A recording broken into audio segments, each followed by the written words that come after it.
Madame, Monsieur, bonsoir. Ravi de vous retrouver en direct comme chaque jour sur Algérie pour parler football. Dans l'émission, c'est l'heure du foot. Au sommaire de ce 7e numéro de la saison, évidemment, on reviendra sur l'équipe nationale à prime qui s'est qualifiée pour le quart de finale de la Coupe arabe après 2 victoires face au Soudan, 0 mercredi dernier. Et hier samedi, c'est une victoire face au Liban. Elle a été une victoire difficile, mais et l'Algérie est qualifiée d'office donc pour ces quarts de finale en compagnie de l'Égypte. On en parlera. On évoquera aussi, on reviendra sur l'Assemblée générale ordinaire qui s'est tenue, celle de la LFP qui s'est tenue donc jeudi dernier. Et on a déjà un candidat pour la succession de Abdelkrim Medouar, à savoir Azdine Arab qui a officialisé la candidature. On parlera de la Liga aussi avec le déroulement de la 6e journée de Liga. Quelques matchs, mais 5 rencontres se sont déroulées ce week-end avec la victoire notamment de l'Olympique de Médéa Tlemcen qui est actuellement donc le leader provisoire de cette Ligue 1 et l'SR Belouizdad qui inflige au net sa première défaite de la saison lors du Big Derby algérois. On parlera aussi de la Ligue 2, la 7e journée, et on finira ce numéro avec la rubrique de Sarah Derbel où on parlera de justement la parenthèse de Sarah avec ce reportage qu'elle a réalisé sur le service communication du CR Belouizdad et à sa tête la responsable média Linda Chebber. Pour parler de tous ces sujets, donc j'ai le plaisir d'avoir sur ce plateau notre invité, à savoir Mohamed Lasset, sélectionneur national des U20. Mohamed, bonsoir. Bonsoir Saïd, bonsoir coach Abdelnour. Très ravi d'être avec vous et Inch'Allah émission. Inch'Allah, merci beaucoup.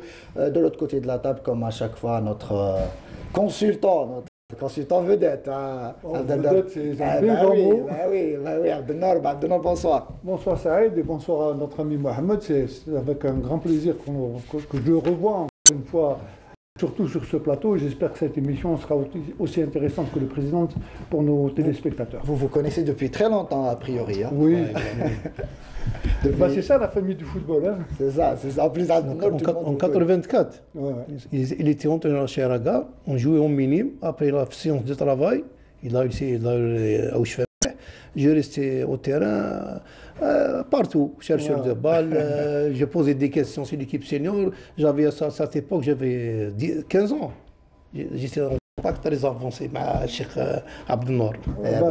Voilà, la preuve, c'est qu'aujourd'hui, il est à la tête d'une équipe nationale. Et il a fait un parcours exceptionnel. Hein, depuis 85, on est en 2021.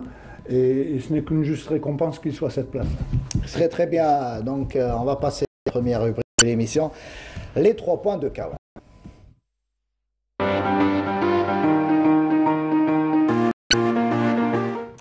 Voilà, et je parle à la régie en disant que le retour d'image n'y est pas. Et on va commencer donc avec les 3 points de Kawa, justement. Abdelnour, vos 3 points de la semaine. On va commencer également, comme la semaine passée, par une triste nouvelle. C'est un peu la disparition de notre ami Meri Bout Abdelnour, que je connaissais très bien. Il fait partie encore de la grande famille du football qui s'éteint. C'est malheureux, mais ainsi va la vie. Donc je présente à cet effet mes sincères condoléances à toute sa famille, à tous ses proches. Donc ça c'est Abdelnour Meri Bout, l'ancien président de l'USM Annaba entre 1998 et 2005. Qui avait fait beaucoup pour cette équipe. À l'époque, ils étaient régis par l'université d'Annaba. Donc Allah yarhamou et que Dieu ait pitié son âme. Donc en deuxième position, c'est un peu la situation du MCO, avec le départ de Mahiaoui, pour les soins à l'étranger, mais je crois qu'il a annoncé déjà son départ définitif. Donc il n'aura passé qu'une année, après beaucoup d'années d'absence, hein, puisqu'il est revenu après, je crois, 10 ou 12 ans d'absence de la famille du football. Et bon, aujourd'hui, il est en Espagne en train de se soigner. Tout d'abord, on lui souhaite un prompt rétablissement. Et c'est Ben Nasser qui prend le relais, qui prend l'intérim. J'espère que l'MCO va pouvoir résoudre un peu tous les problèmes qu'ils ont. D'abord, ils ont déjà résolu le problème du coach, puisque c'est Bouakez qui a pris la barre technique. Et j'espère que la situation va pouvoir se redresser très rapidement pour ce club. Et enfin, c'est un peu le niveau, on va en parler tout à l'heure, c'est un peu le niveau de cette coupe arabe, cette coupe mondiale arabe. À l'exception de 3 équipes, bien entendu notre équipe nationale, le Maroc, l'Égypte, et un degré moins, la Tunisie qui s'est fait surprendre lors de son 2e match. Mais toutes les équipes qui ont participé, on a pratiquement vu toutes les équipes jouer. Moi, il y a une grosse déception c'est un peu l'Arabie Saoudite, bien que ce n'est pas l'équipe A, puisqu'on avait souvent dit que pendant cette Coupe d'Afrique, ça va être les équipes A qui vont participer. L'Arabie Saoudite est venue avec des nouveaux joueurs, ils ont quelques-uns qui sont en équipe A. C'est un peu la déception de ce tournoi, mais c'est un niveau très moyen, comme je vous l'ai dit, à l'exception des pays que je viens de citer. On en parlera dans quelques instants et justement, on va commencer, on va parler de cette coupe arabe avec ce jingle. On va commencer après ce jingle. Allez les Verts.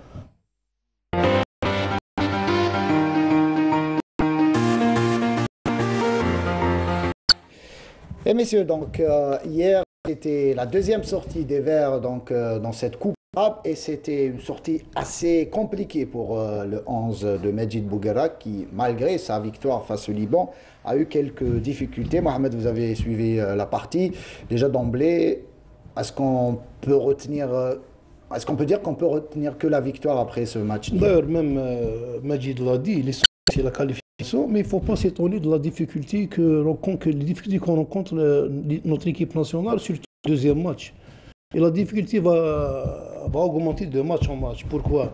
L'enjeu, d'ailleurs, le prochain match, c'est un match à enjeu très important pour la première place. En plus, il y a le caractère derby.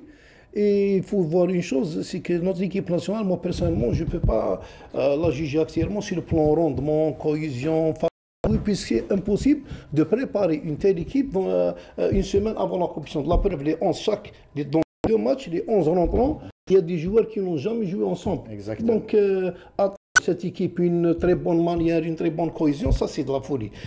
Assurer la qualification et surtout assurer, Inch'Allah, la première place. Et pourquoi ne pas aller plus loin? Pour moi, cette Coupe d'Afrique, elle est très bénéfique. Elle a multiples objectifs. Le premier objectif qui est très important, c'est qu'elle permet aux joueurs de la sélection A, qui sont à l'arrêt au niveau du championnat du Golfe, de se maintenir en compétition. La deuxième, c'est la découverte des nouveaux joueurs à l'image de Merizaghi, Draoui, Boutman, Toga, Chiti, les évaluer en même temps, leur donner de l'expérience internationale, revoir les nouveaux et anciens sélectionnés, revoir le niveau des Brahim et les Soudanais, et entre-temps, pourquoi ne pas aller plus loin possible et avoir le sac? Donc les objectifs sont multiples. On n'a rien à perdre dans cette Coupe d'Afrique, mais les gens qui disent qu'il n'y a pas la manière, il n'y a pas la cohésion, en tant que connaisseur, je pense, ma petite modestie, on ne peut pas construire une équipe qui sera d'un niveau supérieur en cohésion, alors qu'elle est composée de joueurs à la totalité qui n'ont pas joué ensemble. Donc, pour moi, c'est l'expérience qu'on va gagner et l'évaluation des nouveaux jeunes. Et surtout, ça va permettre à Belmadi de voir ces joueurs à l'œuvre. Et surtout, pourquoi ne pas avoir cette Coupe d'Afrique, Inch'Allah. Et Coupe arabe. Coupe arabe, Inch'Allah. Et Inch'Allah, pourquoi pas amener aussi la Coupe d'Afrique. On me dit, on va continuer le débat, mais on me dit à l'oreillette que nous avons le responsable média de la Fédération algérienne de football, Salah Bey Aboud, en ligne. Salah, est-ce que vous m'entendez? Oui, mais je t'entends, Saïd. Très très bien. Bonsoir. Bonsoir Salah Bey Aboud. Donc, on sait que vous êtes un petit peu occupé. On va faire vite. Justement, ma première question, je voudrais revenir avec vous sur le match d'hier, cette belle victoire quand même face à cette équipe du Liban. Ça a été difficile, mais la victoire, elle y est. Et je pense que le groupe vit bien justement cette compétition pour l'instant, notamment après ces 2 victoires, n'est-ce pas? Oui, bon, c'était un peu difficile pour ce deuxième match contre le Liban. Comme l'avait affirmé le sélectionneur national en conférence de presse. Donc, on avait pratiquement le même scénario que l'Égypte. Donc, il a fallu attendre le deuxième mi-temps, un penalty pour débloquer le match. Ensuite, un deuxième but qui a assuré tout le monde. L'essentiel, c'était de gagner ce match, d'avoir les 3 points et se qualifier au deuxième tour. C'est dans l'objectif de la sélection, c'est de jouer match par match. Donc on est dans les temps, on est dans les délais, il n'y a pas de souci là-dessus. Alhamdoulilah. Peut-être le seul souci, c'est d'avoir un peu perdu le jeune joueur Malizek qui a écopé d'un carton rouge, donc il jouera le troisième match contre l'Égypte. Mais sinon, pour le reste, tous les joueurs se sont entraînés il y a quelques instants, donc il y a la séance d'entraînement qui vient de se terminer, donc tout le monde était là, tout le monde était présent. Justement, Salah Beaboud, avant de vous poser la deuxième question, juste vous diminuez un petit peu le son de votre téléviseur, hein, puisqu'il y a il y a un petit souci de son, mais je voudrais revenir. Vous avez parlé justement de la présence de tous les joueurs. Justement, vous nous rassurez, puisqu'on a entendu parler aussi de blessures de Belali, donc vous rassurez que tout le monde est prêt, notamment au match. Ben oui, à la lumière de la séance d'aujourd'hui, donc il y a eu deux groupes. Donc il y a eu les joueurs qui ont disputé le match hier, donc ils ont été pris à part, donc ils ont beaucoup plus pris à des séances de récupération avec le préparateur physique Rémi Lancourt. Pour le reste du groupe, donc ils ont eu une séance complète avec échauffement, taureau, atelier et surtout des oppositions 55. Voilà, donc à rentrer, d'autres joueurs qui sont au niveau déjà récupérés. Et dans ce genre de tournoi, comme l'a affirmé hier après le match, le grand souci des staffs techniques, c'est la récupération des joueurs. C'est sûr que ça. Justement, quel a été le discours de Majid Bouguera, d'être aussi proche du sélectionneur national Majid Bouguera, mais aussi des joueurs? Un discours notamment après la fin de la partie dans les vestiaires, si vous étiez présent. Le sélectionneur a félicité les joueurs, il les a tous remerciés pour avoir fait le job, pour avoir fait le travail, parce que l'essentiel c'était de gagner, c'était pas facile, mais ils ont su être à la hauteur, la plupart ont fait leur travail, on a vu un Ben Debra qui s'est donné à fond, Brahim qui était élu de match, il y a développé un match qui a comme intéressante, Bountia qui s'est beaucoup dépensé, qui a donné du but. Donc en gros, l'entraîneur, le sélectionneur national a félicité les joueurs et puis il les a exhortés à bien récupérer le soir, et dormir surtout. Et tout le monde s'est donné rendez-vous aujourd'hui sur le terrain d'entraînement pour continuer à travailler, surtout la cohésion, les automatismes, choses qui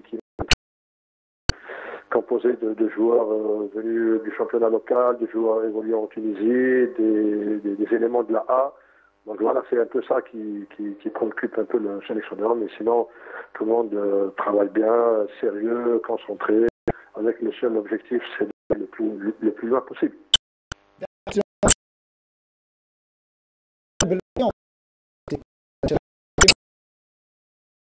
Avec un concert avec Majid Bouguera, on a parlé juste que Belmadi, on sait que de près cette équipe évidemment et cette coupe arabe, il est présent à Doha. Est-ce que Belmadi justement assiste aux entraînements? Est-ce qu'il donne son avis un petit peu, vous qui êtes proche de cette équipe? Jusqu'à maintenant, l'ombre de M. Jamal Belmadi. Je pense que il est présent, mais sans être présent physiquement. Donc jusqu'à maintenant, on n'a pas vu ni à l'entraînement, ni ailleurs. Donc Jamal, après les matchs de la sélection, je pense qu'il est très attentif. Je pense qu'il est en contact peut-être au quotidien avec Majid pour échanger, pour travailler. Et sinon, M. Belmadi est à sa place, donc il ne s'ingère pas. Il ne veut pas également perturber de musique, donc voilà. Mais je sais qu'il suit de tout près ce qui se passe au sein de la sélection et prépare également, c'est surtout ça aussi, prépare également le stage du 27 décembre prochain, le stage préparatif pour la CAN. Donc ces derniers jours... Qui se tiendra à Doha, en principe. Comment? Oui, à Doha, bien évidemment, à Doha, avec... deux matchs amicaux qui vont être, Inch'Allah, installés dans les tout prochains jours. Très très bien, Salah Beaboud avec nous en direct de Doha. On vous remercie, on souhaite à notre équipe nationale. Bon vent et bon courage pour le match de mardi. Merci Salah. Voilà, messieurs, donc vous avez écouté le responsable immédiat, notamment de la Fédération algérienne de football. Et je voudrais revenir sur la dernière question que j'ai posée, justement, sur le rôle, peut-être, et la présence de Jamel Belmadi au sein. On sait qu'il est en étroite. Il y a une certaine collaboration avec Majid Bouguera, mais Salah Beyaboud nous confirme que Belmadi, en tout cas, n'assiste pas aux entraînements, n'est pas au plus près des joueurs, mais qu'il est sans doute en contact par téléphone avec Majid Bouguera. Bien entendu, mais je pense qu'il a vu tous les matchs, qu'il est présent au stade. Hein, donc, bon, maintenant, quant aux séances d'entraînement, quant à la manière de gérer l'équipe, je pense que de toutes les façons, Majid Bouguera est assez imprégné de la méthode Belmadi, son adjoint au niveau de la A. Donc c'est dans la continuité que ce travail est en train de s'effectuer.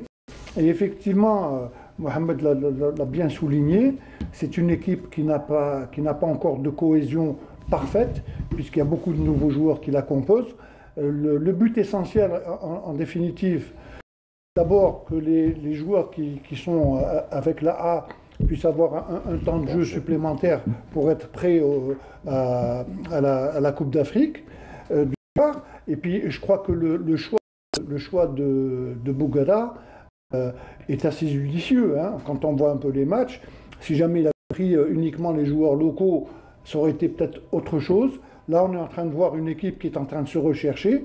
Maintenant, quant au match, puisqu'on en parle, quant au match contre le Liban, on avait déjà eu un avant-goût contre le match Liban-Égypte. Donc, on s'attendait à ce que cette équipe puisse se cantonner derrière. En première mi-temps, Majid a opté pour une. Bon, d'abord, il y a 4 nouveaux joueurs qui ont participé. Justement, le fait de changer son axe central. On dit toujours que c'est pas facile de changer son axe central. Oui, mais encore quand on voit. Pour une compétition pareille, quand on voit l'équipe du Liban, quand on l'a vu contre l'Égypte, c'est une équipe qui a un système défensif très mis en place, qui est arrivé à contrer pratiquement l'Égypte pendant 90 minutes, si ce n'est le pénalty. Mais ce qu'on avait constaté également lors du match contre l'Égypte, c'est que cette équipe n'avait pas d'attaquant qui puisse faire la différence. Donc je pense que le choix de Majid était assez judicieux, puisqu'il a mis une paire derrière centraux. Qui n'ont jamais évolué ensemble. Tougaï et Taharat n'avaient jamais joué ensemble. D'ailleurs, Tougaï, c'est son premier match officiel au niveau de l'équipe nationale. Et, il a essayé en première mi-temps de mettre Belaïli dans l'animation au milieu de terrain. On va revenir sur Belaïli. Ça n'a pas tellement donné. En deuxième mi-temps, on voit la différence que nous avons par rapport aux autres équipes. C'est que des attaquants qui peuvent faire la différence à n'importe quel moment, et c'est ce qui s'est passé lors de ce match contre le Liban. Ahmed, beaucoup ont été surpris par la prestation de Bendebka, de Mérizek.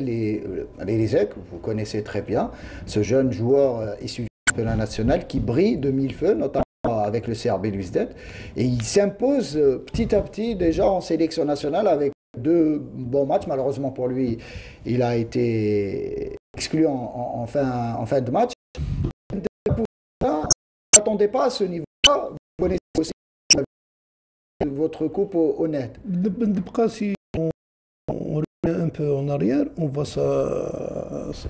comment dire, sa progression au niveau du NAD, après Nad Mouloudia. Après, il a très bien travaillé au club à l'Arabie Saoudite.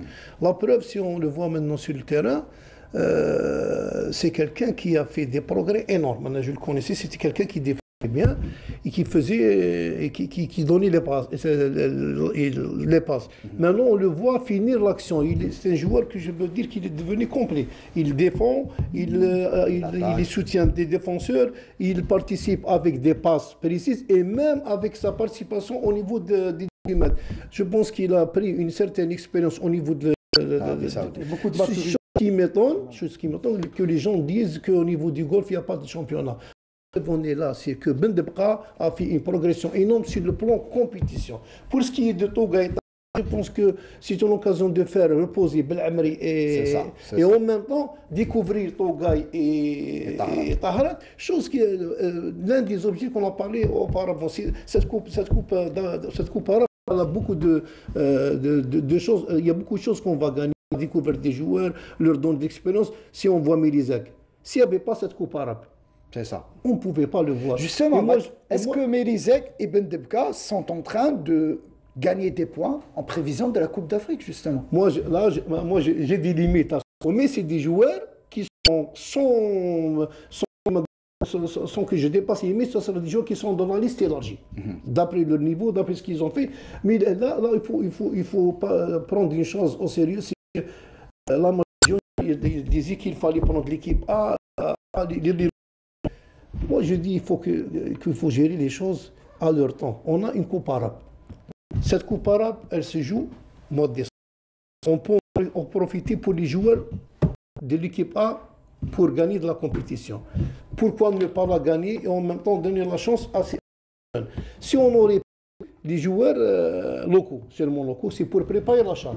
Moi, je vous dis, si Bougra avait pris 23 joueurs locaux pour préparer la CHAN, qui peut garantir que ces 23 ne sont pas professionnels d'ici 6 mois? C'est ça.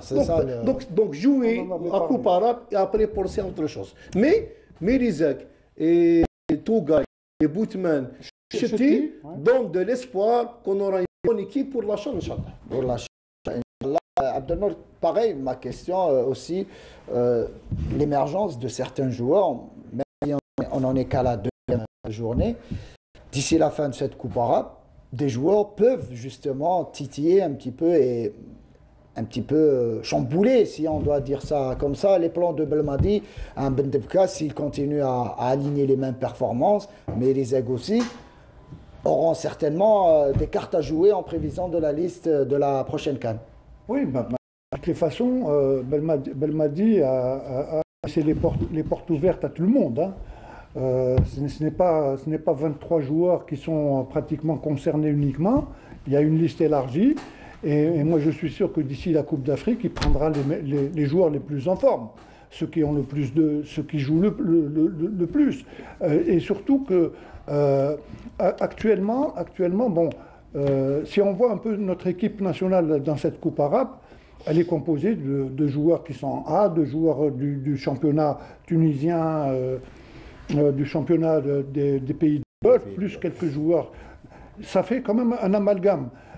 Pourquoi pas aller jusqu'en finale et essayer de la remporter? Ça, c'est sûr, c'est un peu l'objectif en définitive. Hein.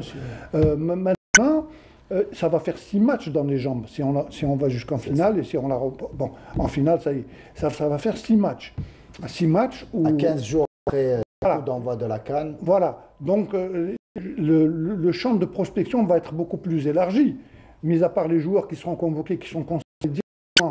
De toutes les façons, l'ossature est pratiquement toujours la même. Hein. Maintenant, c'est vrai qu'un Chétier, on est en train de le voir, il est en train de donner quand même une très bonne impression. Ben Debka, Mérizag, Tougaï également. C'est la première fois que Tougaï joue un match officiel au niveau de cette équipe nationale. Et puis, il ne faut pas oublier également... Brahimi aussi. Brahimi, bon, mais on le connaît. Mais est-ce que Brahimi, justement, lui qui a été écarté de l'équipe A depuis plusieurs matchs maintenant, est-ce que s'il brille la Coupe arabe, lui aussi peut postuler un retour en sélection pour la CAN? Oui, maintenant ça dépend du plan de jeu, de la vision de Djemal Belmadi quant à cette prochaine CAN.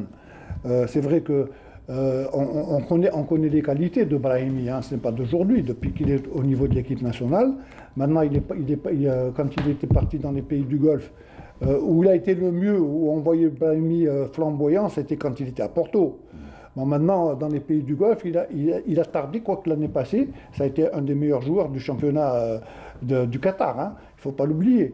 Maintenant, bon, il n'y a pas que Brahimi. Est-ce qu'il y a une compatibilité entre Brahimi et Belaïli? On l'a vu hier dans ce match. Ce n'est pas du tout le même style de jeu. Voilà. Mais par rapport aussi au positionnement, vous avez à juste titre évoqué tout le changement tactique et le replacement tactique notamment de Belaïli qui est reparti à gauche et tout de suite après, ce penalty, il y a eu ce déclic qui a permis à l'Algérie de marquer. Je l'ai dit tout à l'heure, par rapport à d'autres équipes qui participent à ce championnat du monde arabe, c'est que nous avons des attaquants qui sont capables de faire la différence à n'importe quel moment dans le jeu.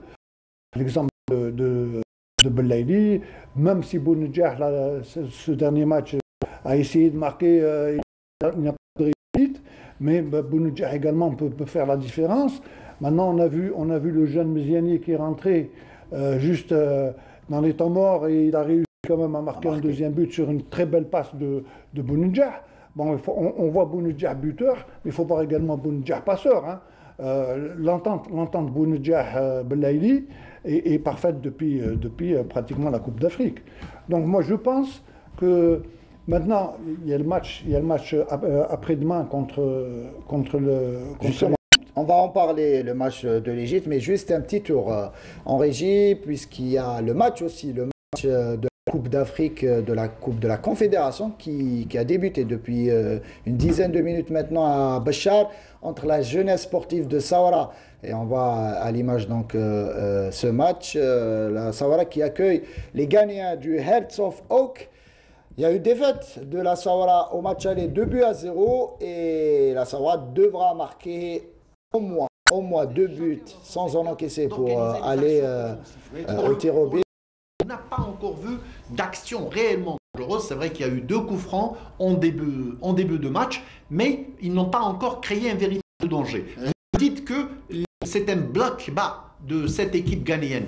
Et ils sont en train de gérer, Ahmed Laribi, ils sont en train de gérer, ils sont gagnants. Ils ne sont pas obligés de faire le jeu. Ils attendent que Sawara fasse le jeu. Et je pense que c'est un système piège. C'est-à-dire qu'ils essaient... Voilà, on a entendu notre collègue Fatah Abada qui commente le match donc, en compagnie de Ahmed Laribi. Vous pouvez suivre l'intégralité de cette partie en soirée sur Canal Algérie, bien évidemment. On va en parler tout à l'heure. On va évoquer le match, Mohamed Lasset, de ce mardi, le big match. Tout le monde arabe attend ce match entre l'Algérie et l'Égypte. Ça sera à 20h, heure algérienne. Comment voyez-vous cette partie, Mohamed Lasset, face à une équipe égyptienne qui, elle aussi, a remporté ces 2 matchs face au Liban, 1-0 et face au Soudan, 5-0. Déjà au terme du average, c'est identique, c'est égalité parfaite entre l'Algérie et l'Égypte avant ce match de mardi. Bon, c'est un match où l'enjeu est très important, la première place. Les 2 équipes veulent éviter le Maroc.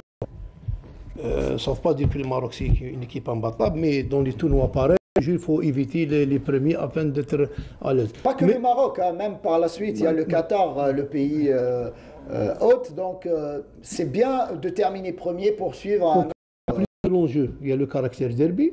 Il y a le 3e point qui est très important. Tout dépendra des entraîneurs, c'est la fatigue. Là, il entre le côté turnover. Est-ce que les 2 entraîneurs Égypte et Algérie pourront faire reposer certains joueurs afin d'avoir d'autres joueurs frais sur le terrain? Est-ce qu'ils prennent le risque? Mais le plus important, c'est que c'est un match où il y aura une équipe algérienne. Je suis sûr qu'elle va faire sortir un grand jeu, puisque d'ailleurs le coach Abdenour il est plus. On a un adversaire plus fort qui a un niveau plus, donc on peut faire. Donc l'Algérie contre le Soudan et le Liban, c'était des matchs qui au début c'était des matchs faciles. Une fois sur le terrain, on a 11 joueurs derrière, donc on est à un bloc bas, donc on conserve trop. L'Égypte, je suis sûr et certain que l'Algérie fera un bon match. D'ailleurs, on a les possibilités, si on voit les 2 matchs, ce qu'on a fait sur le plan concentration, sur le plan rigueur défensif, et surtout, ce qu'a dit Cheikh Abdenour, nos attaquants peuvent faire la différence. Parce que sur le 1 contre 1, on a une attaque vraiment qui peut faire beaucoup de choses. Est-ce que vous comprenez les critiques qui visent Bounedjah? Vous avez parlé de Bounedjah tout à l'heure. Bounedjah a été décrié hier, notamment après son raté et son raté face. Oui, bien sûr, parce qu'on a vu Bounedjah toujours buteur. Il a eu l'occasion de faire un but raté, ça arrive. Pas que sur ce match. Je sais, mais ça fait que quelques temps. Bon, heureusement qu'il a pu débloquer ses buts face au Soudan. Bon, mais maintenant, justement, je reviens un peu à ce qu'il est en train de dire contre l'Égypte. La différence, moi, pour sur ce match-là, l'Égypte, c'est vrai qu'ils ont une très bonne équipe, mais malheureusement, heureusement pour nous, moi je pense que leur défense est un peu lourde. Donc si jamais on arrive, les Belaïli, les Bounedjah, peut-être Brahimi s'il joue, peut-être si on joue vite, je pense qu'on peut les passer très rapidement et marquer. Maintenant, c'est vrai qu'il y a un enjeu énorme. Être classé premier, ça nous permet de rencontrer éventuellement la Jordanie qui sera moins difficile à jouer que si jamais on devait rencontrer le Maroc, par exemple. Donc, moi, je pense que c'est un match. De toutes les façons, on est condamné à gagner ce match-là, parce que même le nul, la différence qui va se faire si jamais on doit faire un nul contre l'Égypte, c'est le fair play. C'est le fair play, donc ça va être les cartons. Les cartons. Actuellement, nous sommes également à égalité de cartons. Donc, ça va être au compte. Moi, je pense que si jamais on s'applique. Sinon, on joue à notre Omdurman, hein, si on est. Ça va être un peu ça. De toutes les façons, ça a toujours été une très belle empoignade entre l'Égypte et l'Algérie. Bon, j'espère qu'après-demain, on sera content après le match. Exactement. Justement, ce match face à l'Égypte, peut-être au moment du tirage au sort, messieurs, on ne donnait pas trop d'importance à ce match. On disait que ça allait être une compétition d'un second degré, peut-être. Il n'allait pas y avoir autant de l'équipe A, donc on ne voyait pas ce bilan face à l'Égypte. De cette manière-là, quand les deux équipes qui sont en tête de leur groupe, qui a quand même pas mal de joueurs de l'équipe A, on peut parler aussi d'une forme de préparation, peut-être à un match barrage en Coupe du Monde, puisqu'on sait que l'Algérie risque d'affronter l'Égypte pour la qualification à la Coupe du Monde 2022. Je m'excuse, mais entre la Coupe du Monde, entre des barrages de Coupe du Monde et une Coupe arabe, il y a une différence énorme. Oui, non, moi je parle de l'enjeu, il y a des sauces. Gagner la guerre psychologique. Voilà, c'est des guerres psychologiques. Voilà, si jamais on arrive à les battre, déjà, ça veut dire que l'Algérie est devenue la bête de l'Égypte. Déjà. Donc, déjà. On sème le doute. On sème le doute. Mais il ne faut pas oublier que l'Égypte également, bon, c'est vrai. Sachant que l'Égypte se présente quasiment avec l'équipe A, mis à part Néné, Mohamed Salah. Bon, mais c'est 80%. Hein. Mohamed Salah et Néné, c'est pas n'importe nous, il y a Mahrez. Voilà, c'est un peu comme nous avec Mahrez et d'autres. Hein. Ben Nassar, quand il est en pleine possession de ses moyens. Aujourd'hui, bon, moi je pense que Majid est en train de réfléchir à un plan de jeu qui va être pratiquement favorable à notre équipe.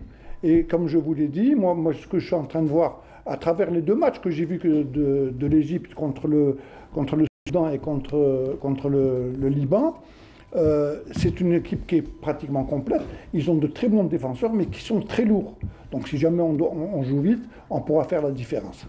Très très bien, messieurs. On a fait le tour sur cette Coupe arabe et on souhaite évidemment bonne chance donc à l'équipe nationale qui jouera ce mardi, on rappelle, là, face à la sélection de l'Égypte à 20h heure algérienne. Et on passe désormais, à présent plutôt, à l'Assemblée générale ordinaire de la LFP qui s'est tenue donc jeudi dernier avec les bilans moraux et financiers qui ont été donc adoptés quasiment à l'unanimité.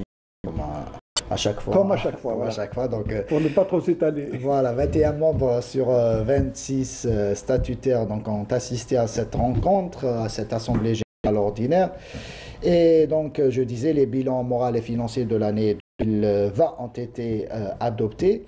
On prépare aussi l'élection d'un nouveau président, l'élection d'un nouveau bureau de cette ligue qui se fera donc le 22 décembre prochain, c'est dans quelques jours.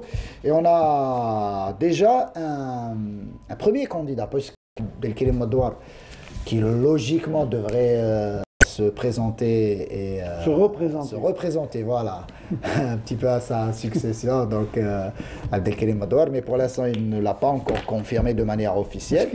Je m'excuse, Saïd, mais ce qui est étonnant, c'est quand on voit un peu ces élections, que ce soit au niveau de la Ligue ou au niveau de la Fédération, très peu de gens se présentent à la porte, hein. Et c'est pas normal. Quand on voit un peu ce qui se passe un peu dans les autres pays, il y a trop de problèmes à la Ligue. Oui, mais peu de privilèges. Non, on ne parle pas de privilèges, on parle de gestion.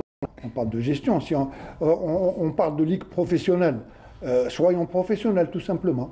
Est-ce qu'on peut être professionnel déjà que le programme établi. Le calendrier très souvent n'est pas respecté. Oui, il y a tellement des interférences. Oui, mais parce que moi je pense que la ligue professionnelle de football doit travailler de concert avec la direction technique nationale. Déjà, vous savez, les matchs du Paradou risquent d'être reportés. Déjà, le premier face au Mouloudia, qui devait se jouer ce week-end, a été reporté puisque le Paradou, ils sont en droit de demander le report de leur match puisqu'ils ont 4 joueurs en équipe nationale à prime. Et ça va fausser les calculs de la Ligue, ça va fausser le championnat. Ajouter à cela les équipes qui jouent en Coupe d'Afrique. Qui est confiné en quarantaine à l'hôtel. Ça, c'est encore malheureux. Voilà, c'est ça. Donc, l'accumulation des matchs en retard font que déjà, on va perdre un petit peu ce championnat de Ligue 1, perdre un petit peu de crédibilité. Vous vous rappelez la saison passée, le nombre de matchs reportés, c'était effarant. Et cette année, on va pratiquement suivre. À la différence, c'est qu'on est 18 au lieu d'être 20. Mais ça va être également un gros problème à gérer. Maintenant, pour la future... Justement, on va écouter le Azdin Arab, donc, qui était représentant de l'Entente Sécitive, qui, lui, a officialisé de manière officielle sa candidature pour le poste de président de la Ligue de football professionnel. شفنا قوانين جديدة في لي ستاتيو تاع الرابطة كل هذه الأمور يعني تحفز وتشجع باش يعني نقدموا يعني لا كونديداتور نتاعنا ان شاء الله لرئاسة الرابطة واللي يقدم برنامج اللي يكون في المستوى ويقدر باش يقنع خاصة في الوقت الراهن نشوف يعني تتخبط في مشاكل كبيرة. Voilà, on a écouté Azdin Arab donc, qui se lance officiellement à la course pour la présidence de la Ligue de football professionnel. Coach Mohamed Lasset, bon, vous êtes sélectionneur du U20, mais vous avez longtemps travaillé dans des clubs, notamment Nasser UCND. Et quand on a un programme, un calendrier qui n'est pas visible, qui n'est pas respecté, qui a autant de chamboulements dans ce calendrier, comment le coach peut travailler et justement appliquer son programme? Impossible de travailler dans des conditions réelles. Par exemple, faire une planification mensuelle, ou faire un microcycle, ou se projeter sur un mois. Mais le problème ne peut pas se régler sauf si on réduit le nombre de clubs on dit. C'est-à-dire on a 40 semaines. 10 mois, on a 40 semaines. Alors pour moi, c'est au moins. Pourquoi 10 mois? Moi, je fais 10 mois, c'est rien. Normalement, c'est moins. Moi, s'il y a 40 semaines. 9 mois. Non, on dit 9 mois. 9 fois 4, c'est 36 semaines. Alors pour moi, il faut laisser toujours, vu nos équipes nationales et les équipes qui participent Coupe d'Afrique et des fois des événements. Avec le coronavirus. Alors pour moi, il faut laisser toujours pas moins de 10 semaines de réserve, qui veut dire qu'il faut faire une division, au maximum à 14. 14, c'est 13, c'est 26 journées. 26 journées, si on compare à 40, on a toujours 14 journées de plus.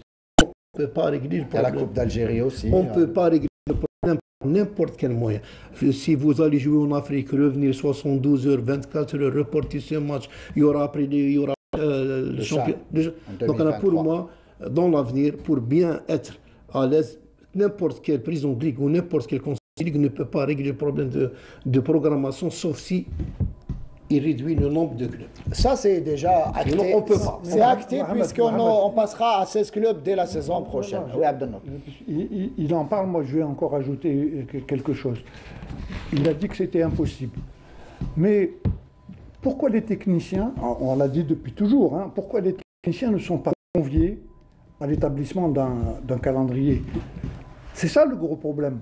On met des administratifs et qui gèrent, qui font pratiquement le travail technique. Les entraîneurs, au niveau d'une direction technique, est-ce qu'ils sont, puisque tu fais partie est-ce qu'ils sont conviés à ce calendrier? Moi, personnellement, je n'ai jamais été convié à ce projet, mais il y a le problème, c'est qu'il y a le collège d'entraîneurs qui n'existe pas. Qui sur le plan réglementaire, Qui n'est pas actif. Sur le papier. il faut le relancer. Absolument. Il a beaucoup de choses à faire. D'ailleurs, au niveau de la Ligue, moi, j'ai eu une discussion avec des gens de la Ligue, il n'y a pas moins de ça, un mois. Je ne vois pas comment au niveau de la Ligue, il n'y a pas des représentants, des préparateurs physiques, c'est-à-dire mieux que des entraîneurs, puisque les entraîneurs ont des conseils donnés au niveau de la Ligue, mais les préparateurs physiques et les médecins sont pour le moment. Donc, faire au moins une commission médicale et une commission des préparateurs physiques afin qu'ils ne décident pas, mais ils peuvent orienter cette Ligue. Et je vous coupe puisque, a priori, la GS Saoura a marqué, n'est-ce pas, Youssef, si vous avez les images, la GS Saoura vient de marquer un but en principe.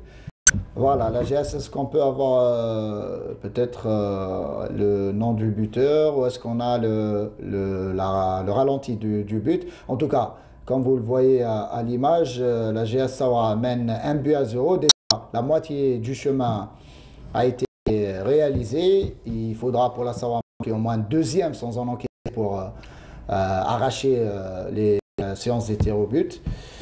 Ou bien marquer un troisième but et Inch'Allah se qualifier pour le prochain tour. On rappelle que la GSK devait jouer aujourd'hui face au Royal Leopards donc, du Swaziland, l'Eswatini plutôt, qui le match n'a pas eu lieu puisqu'en raison du nouveau variant du coronavirus, le match a été porté. Messieurs, on passe désormais à la Liga pour le jingle.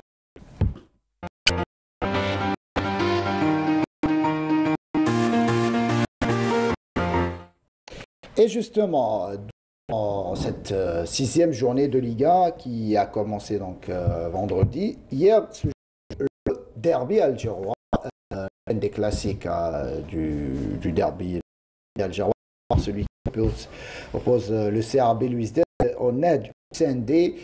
Il y a eu victoire du CRB, ça a été difficile. On va voir le sujet.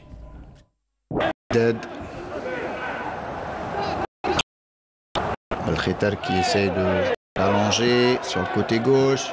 Très transversal. Boussiliou. Très bien joué Boussiliou qui va frapper. Et la première alerte du match. Signé Boussiliou, cette frappe. Et Benchlef qui s'interpose après 2 minutes de jeu. Ahmed, et ce derby est lancé. Belkhitar cherche dans la profondeur l'attaquant libyen. Face à Timrich, jolie talonnade sur le côté droit, une belle frappe de Bekir cette fois-ci et le gardien Benchlef qui s'interpose. Benchlef avait bien c'est Boussiliou, non pas Bekir. Boussiliou effectivement.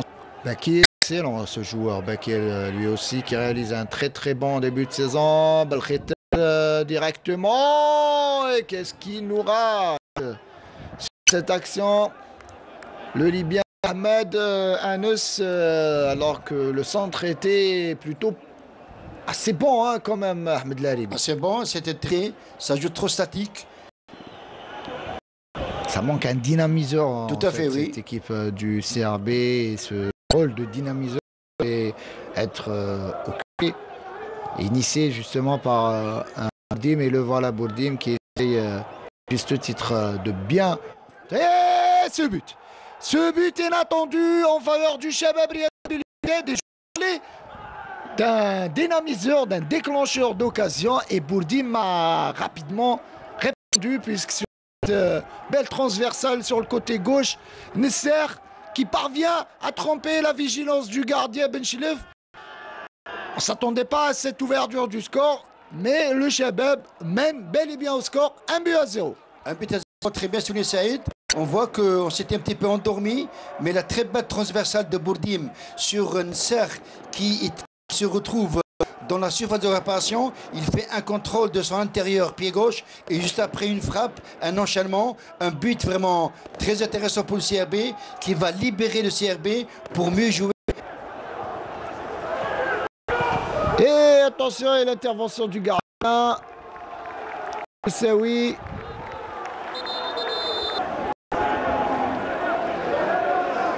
Yaya qui a donné le ballon à Nadji. Nadji.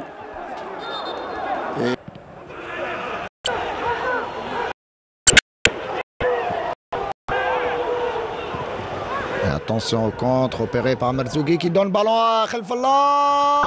Khalfallah, qu'est-ce qu'il a là sur cette action? Khalfallah aurait pu donner un avantage quasi définitif à son équipe. Attention à Belkhiter. Cette action résume un petit peu le match. Hein. On revoit. Attention, cette frappe.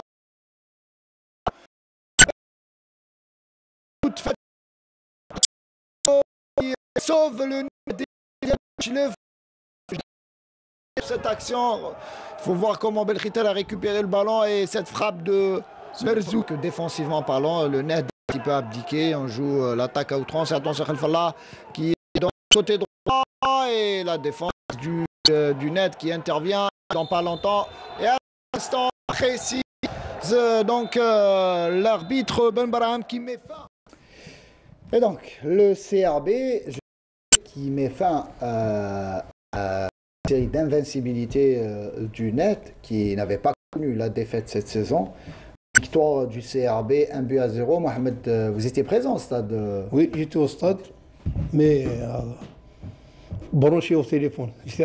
Le match à l'après. Il ne faut pas mentir aux gens. Mais j'ai vu le soir, j'ai revu le match. Le Nahda a fait un bon match. Le nul était mérité pour les deux équipes, malgré que le CRB, à la fin du match, a raté beaucoup de buts. C'est ça. Mais le football sans public... c'est ça, ça manquait un petit peu. Ça manquait. Un derby pareil, CRB net, sans public, ça ne donne même pas envie aux joueurs de jouer. C'est un rythme très bas, c'est des passes aveuglettes.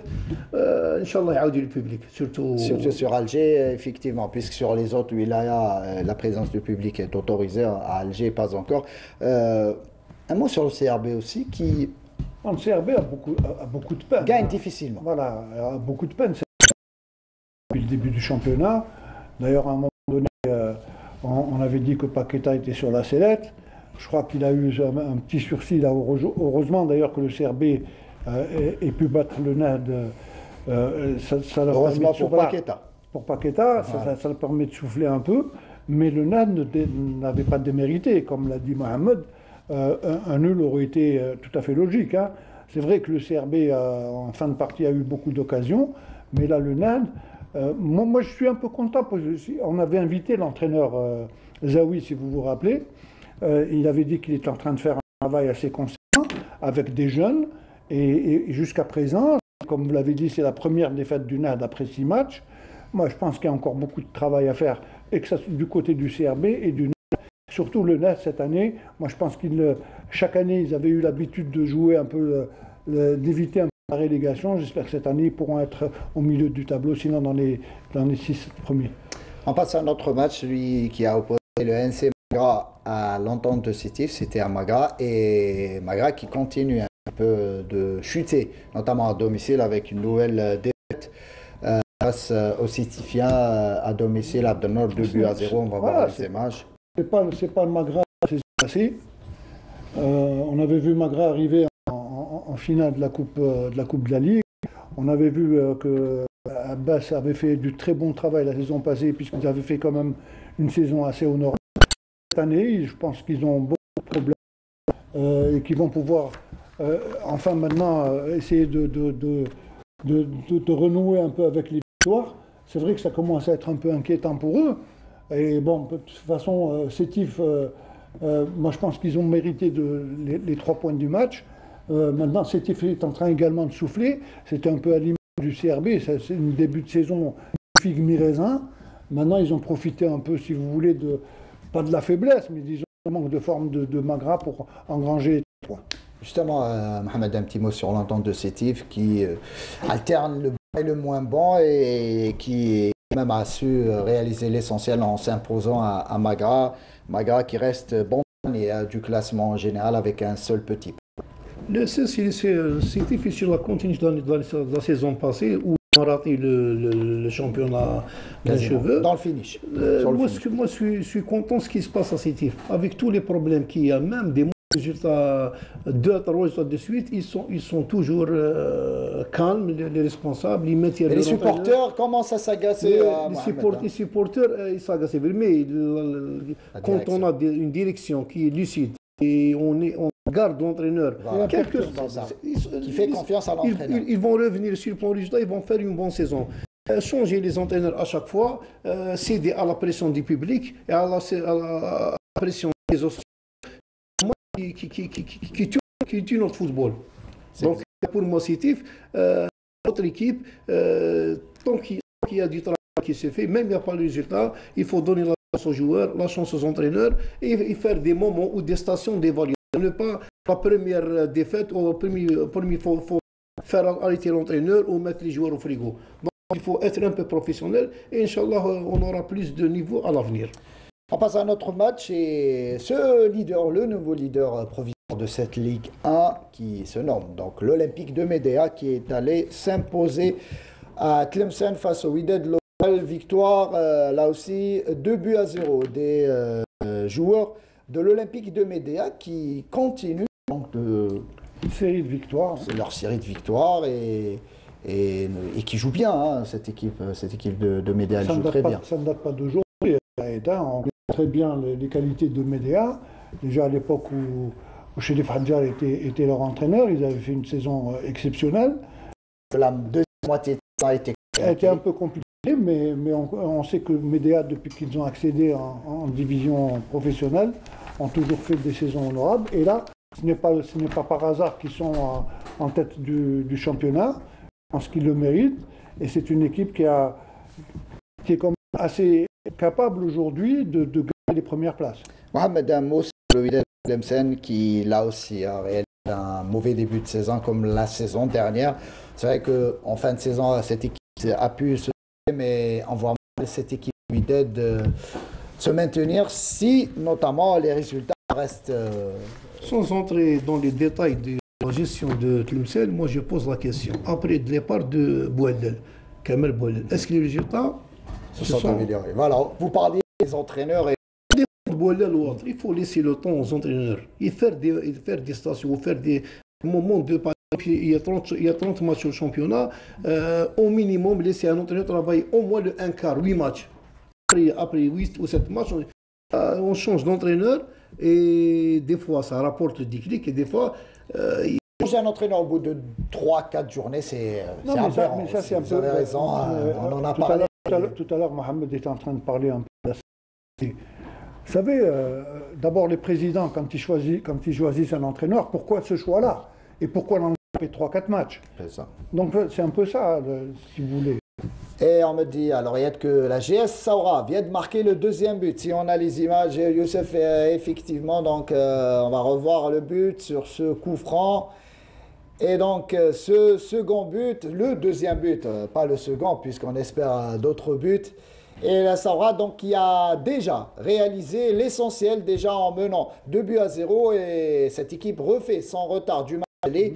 On souhaite la Saoura marquer d'autres buts, un troisième, un quatrième, Inch'Allah, pourquoi pas. Et on passe à un autre match, messieurs, celui qui a opposé le RC Relisen au CS Constantine, le CSC qui menait au score et qui espérait une nouvelle victoire à l'extérieur. Mais cette équipe du CSC a été rejointe donc au score, un but partout à Abdelno. Oui, le CSC aurait pu tuer le match en première mi-temps, hein, puisqu'ils se sont créés beaucoup d'occasions qu'ils n'ont pas pu concrétiser. Maintenant, Relizane était à la recherche de bons résultats. Bon, le nul, peut-être ne les arrange pas, mais au vu de ce match-là, moi je pense que le CSC a raté les 3 points. Un petit mot sur ce match, Mohamed. Le CSC, est-ce que vous pensez que le CSC a les moyens, a le potentiel pour jouer le titre cette saison?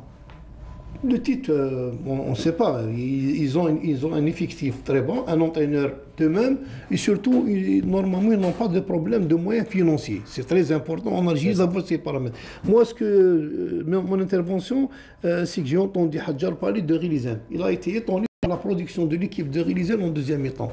D'ailleurs, il a dit qu'ils sont revenus, ils pouvaient même remporter le match. Ça, ce qui intéressant, c'est que Relizane, avec tous les problèmes qu'elle a, avec les mauvais résultats, les dirigeants toujours tiennent à Bograra. Ça, c'est très important. Moi, j'insiste. Laissez les entraîneurs travailler. Hadjar, on parlait, était lui aussi sur la scène. Pourtant, déjà après la défaite face au MCO à domicile, on commençait à le critiquer du côté de Constantine. Heureusement pour lui qu'il a su un petit peu éviter la défaite face au CR au 20 août et on voit les résultats par la suite Bourrara, travail l'année de passée, Hadja. avait été chez les Flouzouni. Relizane était dans une situation catastrophique. Il a réussi quand même, dès qu'il avait son match, il avait réussi une série de matchs sans défaite. Il a redressé la barre. Donc c'est tout à fait normal que cette saison, malgré tous les problèmes qu'ils ont, hein, de pouvoir le garder et de pouvoir espérer. Il l'avait dit de toutes les façons, Yémen. Il a dit qu'il avait des problèmes puisqu'il n'avait pas encore récupéré tout son effectif. Aujourd'hui, tout son effectif est prêt et je pense qu'ils vont avoir, dans 2-3 matchs, ils vont retrouver leur vitesse de croisière et renouer avec les victoires. On va passer à notre match, celui qui a opposé le Hilal Shalom El-Eid à l'USM Alger. On va suivre ce sujet réalisé par Ismaël Benghaidia. Hilal Shalom El-Eid, le nouveau promu, reste toujours à la recherche de sa première victoire, mais aussi son premier but dans ce championnat, alors que l'USMA d'Alger voulait continuer sa série de 2 victoires successives. C'était compliqué pour les 2 équipes, mais c'est l'USMA d'Alger qui met le pied sur le ballon et met la pression sur son adversaire. Zouari, l'homme de cette première mi-temps, fera tout pour essayer de trouver le chemin des filets, comme sur cette action, mais le gardien L'Alaoui intercepte. Quelques minutes plus tard, toujours Zouari sera à la réception de ce ballon. L'arbitre laisse jouer après cette faute et son tir ne passe pas très loin des bois du gardien de Shalom El-Eid. Toujours en vert, les visiteurs mettent la pression, mais le coup de tête de Chineri passe à côté.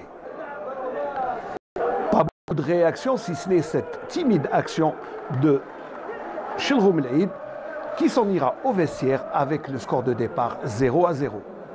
Après la pause citron, les 2 entraîneurs changent de manière de jouer, mais c'est toujours l'USMA d'Alger qui est la première à mettre la pression et Zouari était en retard sur cette action. Enfin, les locaux réagissent, mais sur cette action, eh bien, l'attaquant de Shalom El-Eid trouve le gardien Gundouz à la parade. Quelques minutes plus tard, sur pratiquement la même occasion, le même attaquant trouvera le gardien usmiste à la parade. La malchance toujours du côté de Shalom El-Eid et même se retourner du défenseur gardien Aïb ne trouvera pas le chemin défilé.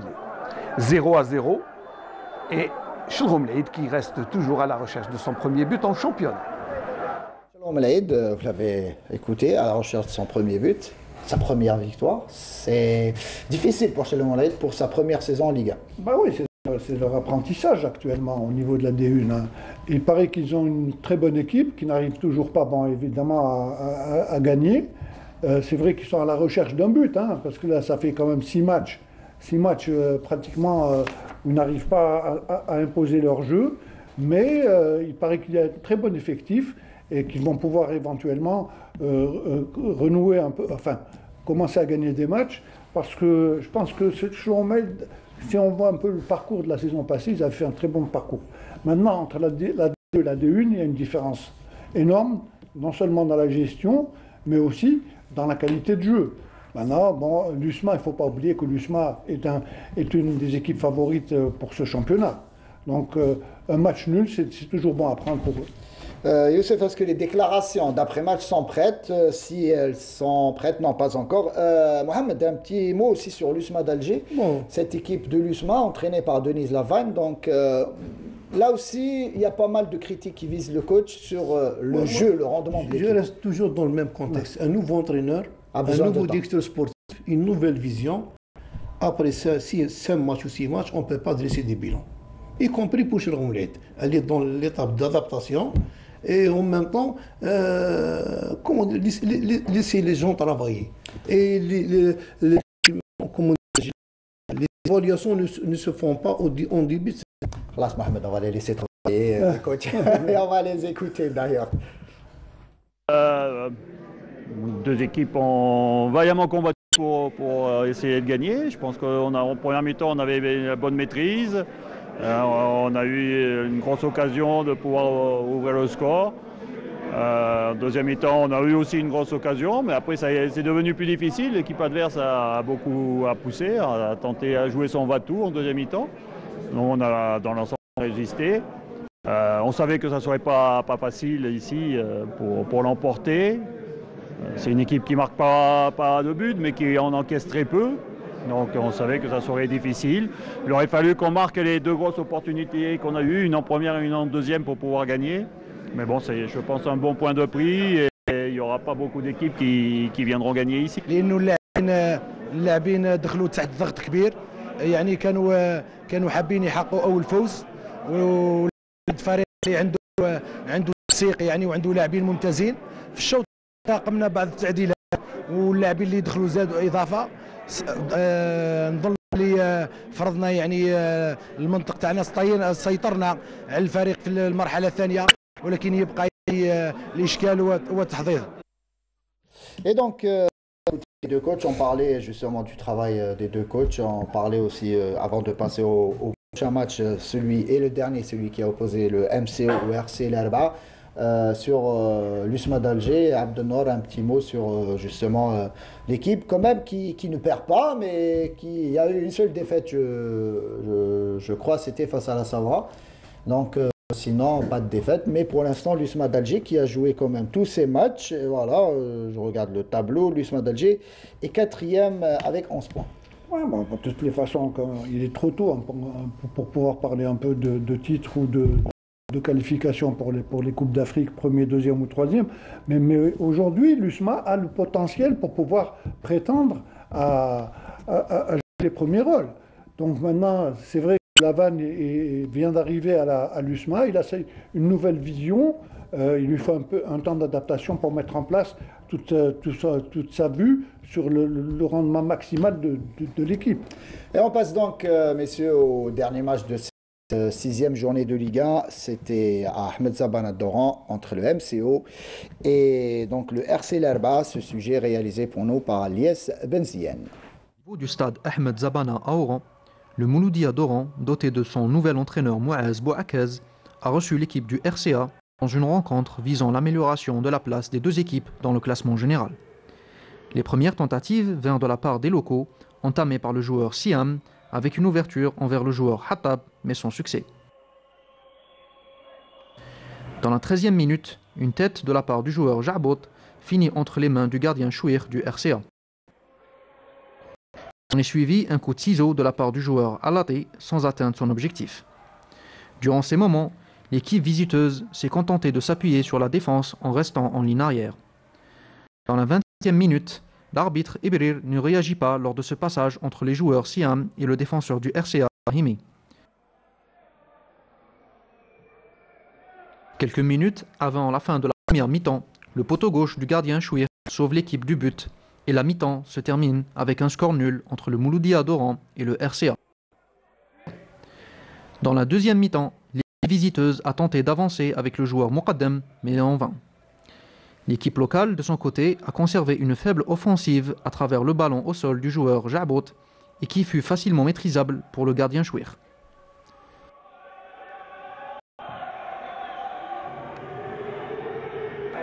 Dans la 78e minute, une opération offensive coordonnée de la part du RCA finit par ouvrir le score à travers l'attaquant Kismoun.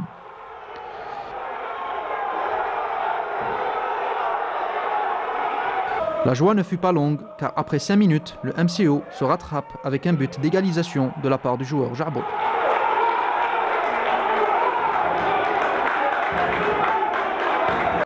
De là, les camarades du capitaine d'Armani du RCA ont menacé le filet du gardien du MCO Soufi avec ce ballon qui a heurté la barre transversale à la 90e minute de jeu. Pour finir avec une rencontre à un but partout entre le Mouloudia d'Oran et le RCA. Et cette équipe du MCO qui fait du surplace à Abdelnour, encore un match nul à domicile. C'est vrai, ils ont fait du surplace de toutes les façons depuis le début de saison, ils sont confrontés à d'énormes problèmes. Maintenant, avec le départ de Mahiaoui, il y a un nouvel entraîneur aussi, nouvel Bouakez qui rejoint le MCO depuis une semaine, pratiquement depuis une dizaine de jours. Lui aussi, maintenant, il va lui falloir du temps pour pouvoir mettre en place sa stratégie de jeu. Donc le MCO va peut-être encore souffrir encore quelques matchs, mais je pense que le MCO a quand même un effectif qui est capable de relever les défis et de renouer également avec les victoires. Par contre, l'Arba'a, au vu ce qu'ils ont, du match qu'ils ont joué contre cette équipe du MCO, je pense qu'ils ont montré quand même un très beau visage pendant ce match-là. Ils auraient pu également pouvoir marquer un deuxième but. Ça aurait été très bon pour l'Arba'a de revenir avec une victoire d'Oran, profitant un peu du malaise qui réside dans l'équipe oranaise. On passe désormais à la Ligue 2 après ce jingle.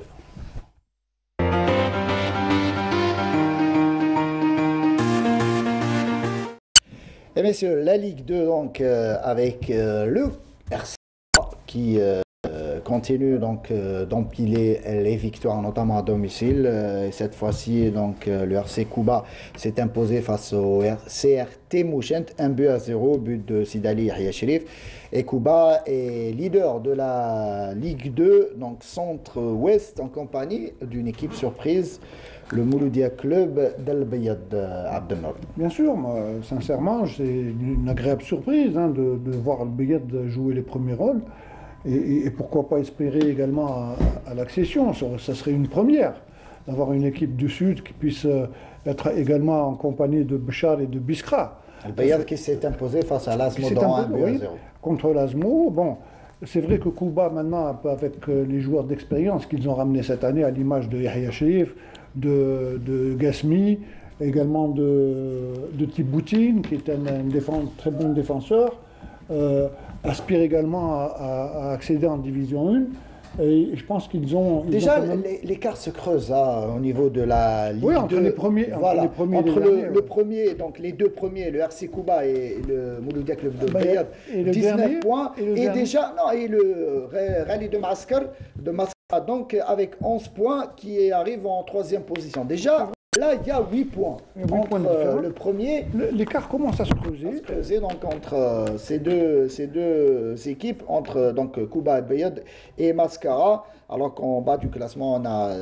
Ce qui est malheureux, c'est qu'on retrouve au bas du classement des équipes qui étaient en division 1 il n'y a pas si longtemps, que ce soit au niveau de cette division centre-est ou centre-ouest. On va parler de la centre-est, justement. Mohamed Lasset, on passe au groupe centre-est, justement, avec Borj Mlaïn, qui accède dans Ligue 2 et qui reste sur la même lignée quasiment de la saison dernière, avec des résultats assez probants. Et cette équipe de Borj Mlaïn qui occupe donc la première place au classement avec 15 points, à égalité de points avec l'USM Khenchela. Le même conseil d'administration, presque le même effectif, donc ils sont sur la lancée. Ils ont montré leur intention qu'ils veulent jouer les premiers rôles, mais je sais que si ça ne suit pas sur le plan financier, ils pourront assurer le maintien à l'avance. Très très bien. En parlant aussi cette équipe de Borj Mlaïn victorieuse à l'AS Ain Melilla 1-0, alors que Khenchela s'est imposé devant l'équipe. Là aussi, on retrouve en bas du classement de cette Ligue 2 centre-est des équipes prestigieuses. Bon, il y a El Khdaria qui est 16e et dernier. Il y a l'Ulma, Mok de Constantine, GSM Skikda, Kaba Borj Borelis. C'est des équipes qui étaient en Division 1. Ce qui est encore malheureux, c'est surtout le Mok, qui espérait la saison passée accéder en Division 1, mais qui ont eu une fin de championnat malheureuse. Donc, les voir à cette position-là, c'est quand même désolant. Très très bien, donc on a fait le tour de la Ligue 1, de la Ligue 2 et place désormais à la parenthèse de Sarah.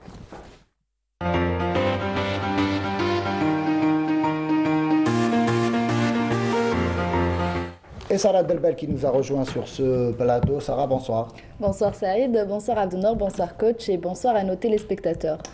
Et cette semaine, vous êtes parti pas très loin, du côté du stade du Vaout notamment et du siège du Chebab Riyadi de Bilwized, où vous êtes allé à la rencontre du service de communication du Chebab Riyadi de Bilwized. Et juste une petite info, puisque vous avez rencontré notamment la responsable média, à savoir Linda Chebah, qui vient de m'envoyer un message en direct. Il y a la maman de l'entraîneur du Chebab Riyadi de Bilwized, Paqueta, qui est décédé, donc paix à son âme, et j'imagine que Paqueta pourrait dans les jours à venir rejoindre le Brésil. Et être absent.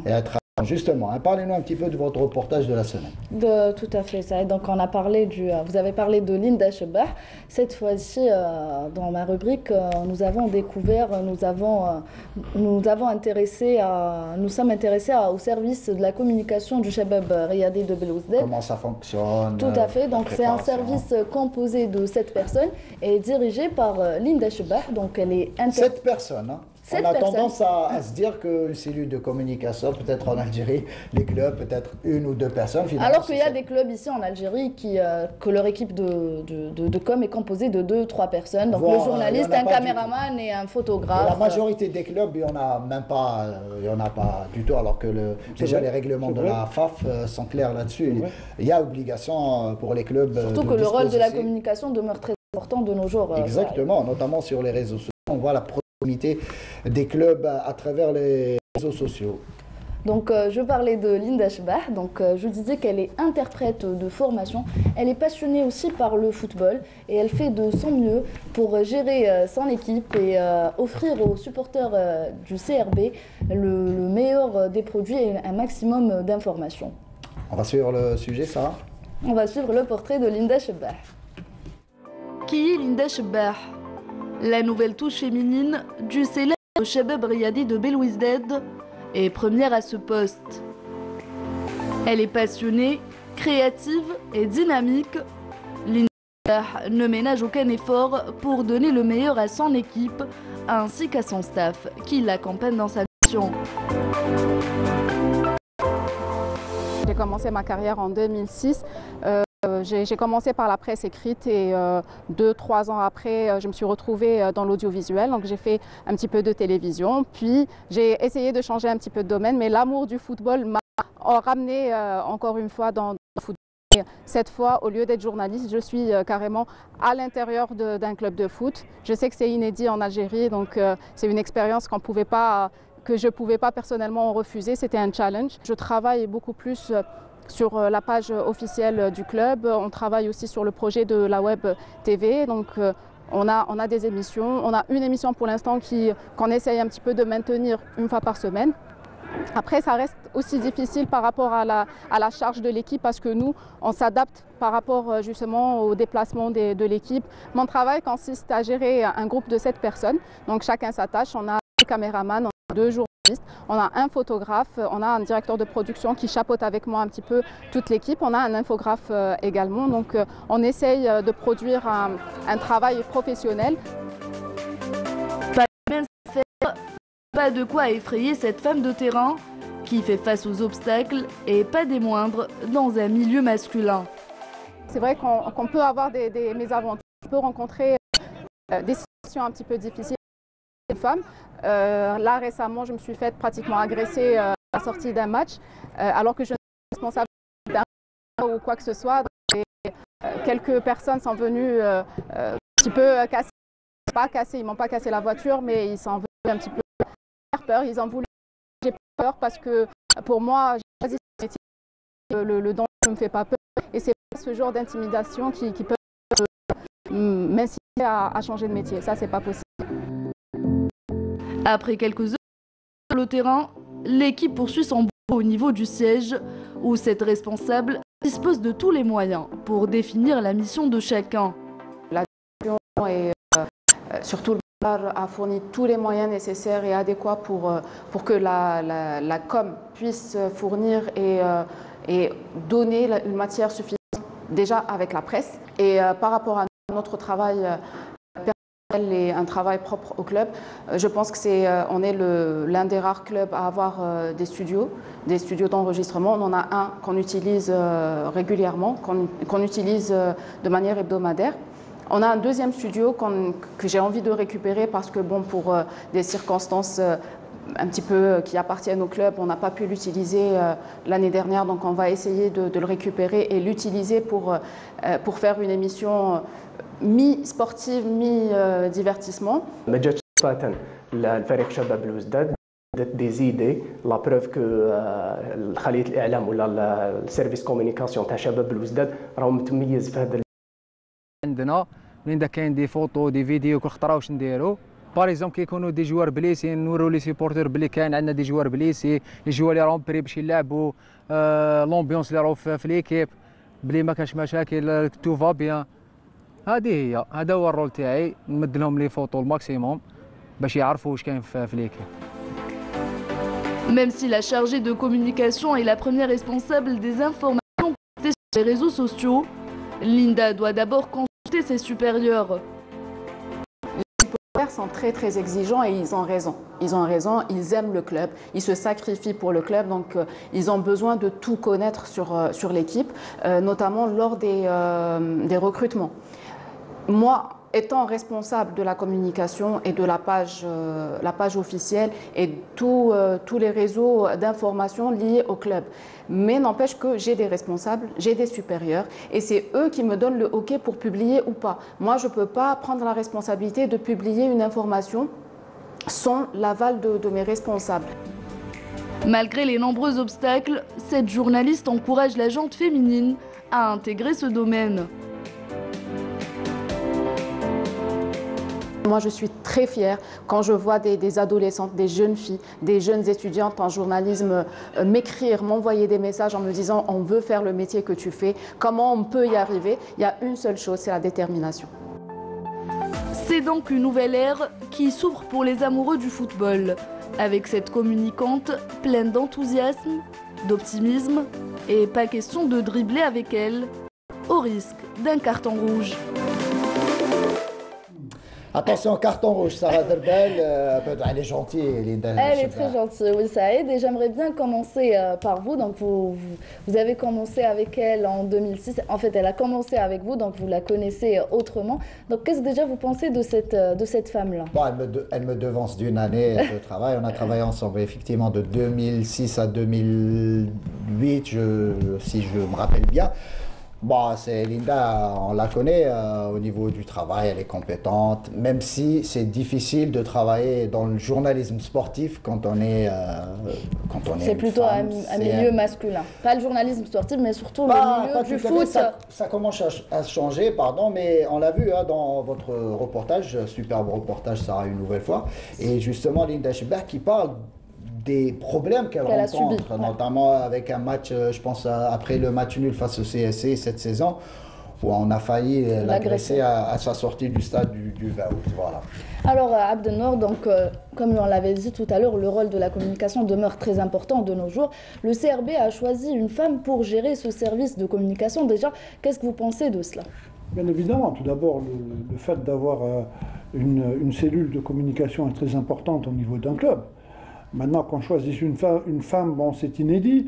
C'est la première. Moi, je pense que c'est la. C'est la seule en Algérie. Voilà, peut-être il y en a 3 en Afrique. D'après Linda, elle m'a dit qu'il y en avait 3 en Afrique. Bon, mais il faut un début à tout. De toutes les façons, quand on a commencé un peu à parler du football féminin, on s'était posé la question, c'était quelque chose de nouveau. Aujourd'hui, bon, il y a d'autres horizons qui s'ouvrent. Aujourd'hui, si on veut s'ouvrir au progrès, que ce soit une femme ou un homme, l'essentiel, c'est la compétence. Maintenant, moi, je pense qu'elle est assez compétente, qu'elle a assez de métier pour pouvoir tenir cette cellule de communication. Mohamed, on connaît le rôle important des médias, mais aussi des cellules de communication. Et on l'a entendu dans ce reportage, Linda qui dit, c'est vrai que pour les informations, c'est elle qui publie sur notamment les réseaux sociaux et les pages officielles du club CR Belouizdad, mais sans l'aval de la direction, on ne pourra pas le faire. Et on voit actuellement vous avez parlé tout à l'heure de la pression exercée par les supporters sur les réseaux sociaux.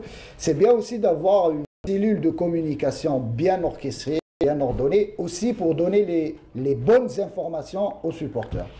Pourquoi elle demande toujours l'autorisation de la direction? Puisque la vie interne d'un club, il y a des choses qui ne doivent pas sortir. Des fois des petites choses, mais qui font trop de bruit.